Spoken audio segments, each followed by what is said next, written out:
મનથી દુખી છે, તે મન તમારું સુખી થઈ જાય તો તમે સુખ અનુભવ કરો કે ના કરો? તો મનથી સુખી થવું છે ને? હા, મનથી સુખી થશો તો તનથી સુખી અનુભવ થશે. હા, શું ખોટું? મનથી સુખી થશો તો તનથી સુખી આપે રૂપે અનુભવ હશે. કેમ કે વ્યક્તિ મનથી બીમાર વ્યક્તિ તે હંમેશા બીમાર પડે છે. ખબર છે ને? એવું જેના આત્મવિશ્વાસ હોતો નથી એ વ્યક્તિ બીમાર વધારે પડતો હોય. એને પોતાના મનથી એ તંદુરસ્ત ના હોય એ વ્યક્તિ બીમાર. પછી એ કરોડપતિ હોય ને તોય અને અડીખમ બોડી ગાર્ડ લાગતો હોય તોય. સમજ્યા? પછી મનથી જે તંદુરસ્ત છે એ પછી ભલે હાવ પાત્રો હોય એકદમ, આમ ફૂંક મારવાનું ઉડી જાય, પણ એના જેવો કોઈ સુખી નહીં. સાસુ ખોટું?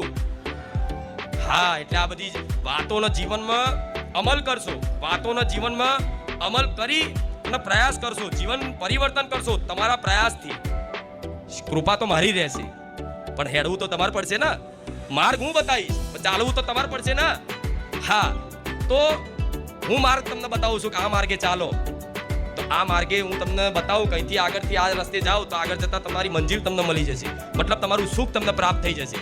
તો એ માર્ગ ઉપર ચાલવું તો તમારે પડશે ને. કદાચ ચાલતા નહીં આવડે તો હું આગળ પકડીને ચલાવડાવીશ. કેવું?